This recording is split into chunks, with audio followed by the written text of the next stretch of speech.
Svedectvá. Tie aktivity, pár ľudí. Neviem, že je tu taký skvelý čas strávený s Bohom a s ľuďmi, ktorí sú takí mladí, v pohode. Neviem, asi to najviac. No, tak mne sa tu páči prostredie, aktivity, proste všetko sa mi páči. Aj ubytovanie, strava. Krásne hory, ľudia, ktorí sú tu, atmosféra. No, máme tu úplne super stravu a ľúbi sa mi hlavne to, že tu máme takú veľkú voľnosť a no, máme tu veľa, je tu úplne super program a medzi jednotlivými programmi je veľká voľnosť, môžeme si robiť v podstate čo chceme, môžeme ísť aj von, prejsť sa po dedine, môžeme hrať ping-pong, hrať futbal, hrať volejbal, super to tu je.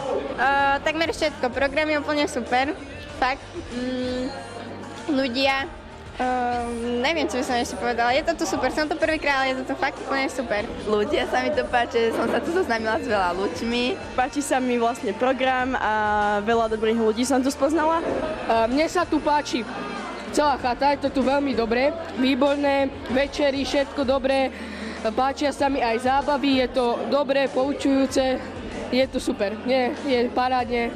Najviac sa mi páčilo na tejto víkendovke. Fúha. No, ihrisko, že je tu, futbalové,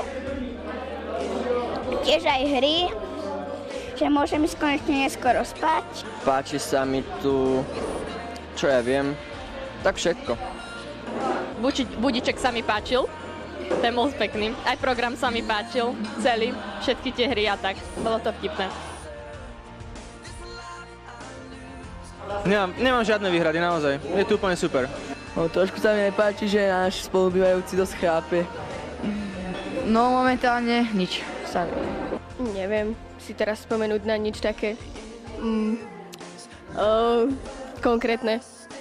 Asi nič, všetko je tu super. Dnešná večera. Nemám, čo by sa mi tu nepáčilo, tu je to skvelé. Samozrejme. Jasné, na každú. Áno, 100%. Určite áno. Určite. Určite. Určite.